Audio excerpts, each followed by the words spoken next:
So this is the iPhone SE, one of the cheapest iPhone you can buy in 2021. And the iPhone SE looks the same as the 5S. That is because Apple basically took the specs from the iPhone 6s and put them in the body of an iPhone 5S for a cheaper price. Now this means that the iPhone SE features the A9 processor, 2GB of RAM. To be honest, neither of these are mind-blowing in 2021. But when it comes to specs, they are less important on an iPhone. It is mainly due to Apple's limited line of phones. As a result, in more time in engineering and optimizing the devices. And Apple is Apple. And the phone is pretty light, weighted at just 113 grams. So nice to see a phone built in such premium materials. So next we have the build quality. And here's where the iPhone SE really starts to separate itself from being an okay phone and move itself to a more premium category. So the iPhone SE is made out of aluminum, not the 7000 series which we find on the iPhone 7, but just the standard one. But it also features a glass accent. And unlike the iPhone 8 and the 10, it does not actually add any functionality, like wireless charging. But it does add a sleeker look than a standard aluminum build. And speaking of the glass, the camera lens has the sapphire technology. This technology, namely people claiming that isn't actual pure sapphire. But in my experience, it works fantastic. If you don't know what is pure sapphire technology, it was basically introduced on the iPhone 5S.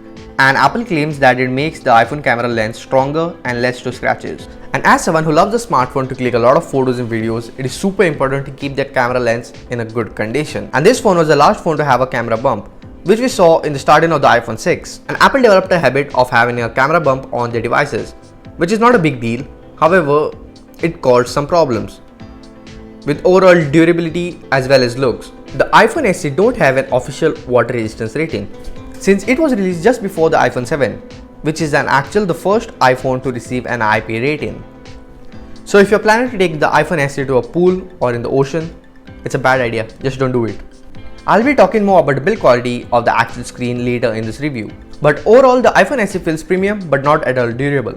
So I would recommend using a case.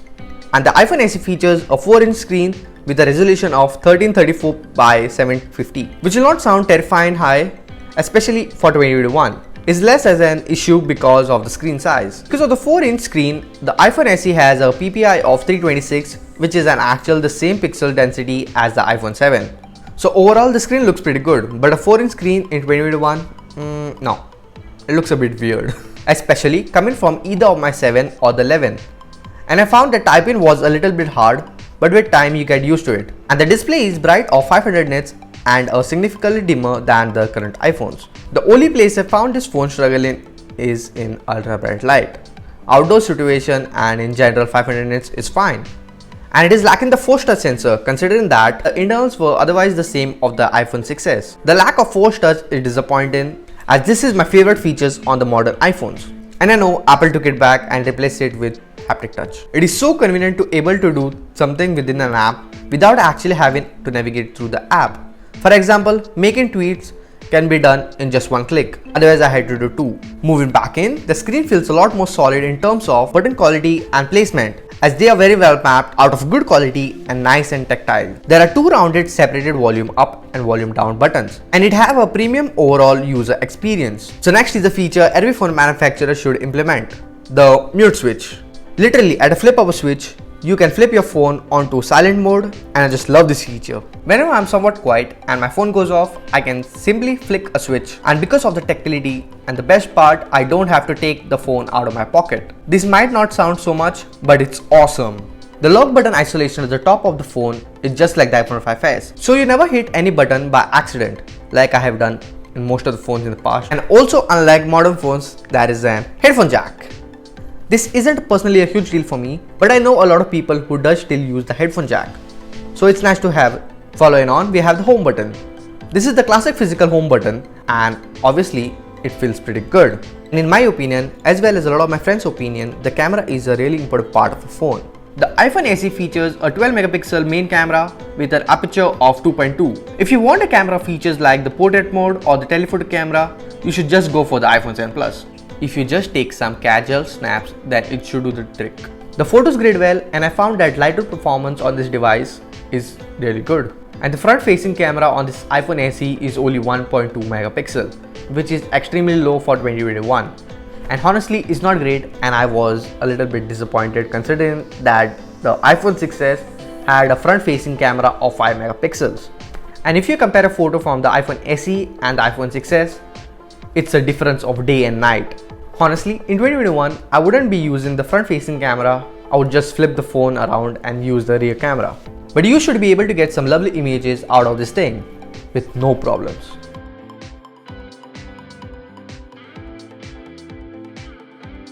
When we get into video, the iPhone SE can shoot 4K video up to 30 frames, 1080p slow motion at 120 frames and 720p slow motion at 240 frames. Just like the iPhone 7, the 240 frames is significantly lower than the 120p option. So I prefer the high quality, so most of the time I just shoot in 4K and it performs like super nice in 2021.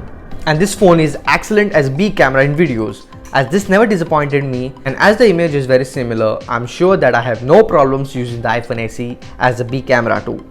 So hey, if you just need a cheap camera, you can just go yourself and pick up an iPhone SE.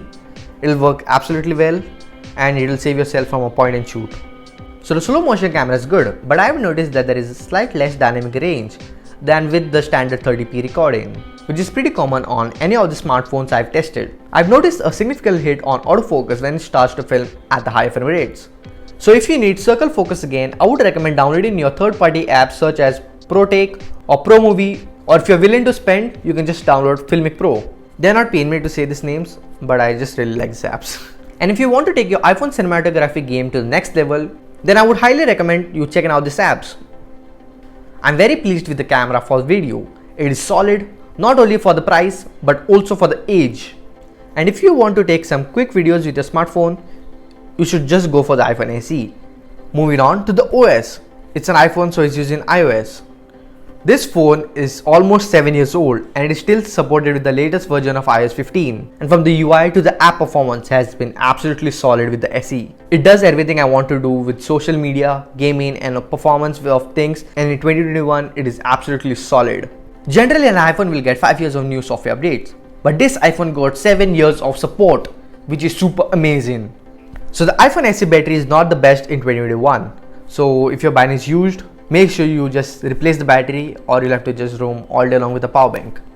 And I think if a phone can last a day, then it's a solid battery life. And this iPhone SE does the same. Moving on to the physical elements of the iPhone SE. So how does the speaker sound? Absolutely not going to replace your proper speakers or even headphones, which you can use a wired headphones one because of the headphone jack. But everything aside, the iPhone SE speakers will definitely get the job done. So, do I recommend iPhone SE in 2021? Well, it's a little bit complicated because I think for some people the iPhone SE might not be the worst choice. You might actually want to look into something, just like the iPhone 7, which I'm going to be doing a review. If you're watching this later, I'll just leave the links iCard here somewhere, or I'll just leave the links down in the description, or you can just see my playlist. It'll be there. Move it back. Something that is just easy to use, or a first phone maybe, or for someone who just wants to learn about iPhone in general, or for a kid. The build quality is phenomenally good. Of course, it takes fantastic photos. So if you want these things in a small package, then the iPhone SE might be the right choice for you. Or in general, if you just want to enter the Apple ecosystem without spending much, you can just get a used iPhone SE for just 9,000 to 5,000 rupees. But before you buy the iPhone SE, make sure you replace the phone battery and you're sorted. So yeah, that's been it. And if you like this video, do hit the like button and do hit the subscribe button because I make iPhone and Apple related videos. So if you're into that, do consider subscribing. And don't forget to comment down below and just tell me what do you think about the iPhone SE. Would you buy it? Do you own it? How long did you use it? So yeah, with that all being said, I'll see you guys in the next one. And do subscribe. Bye.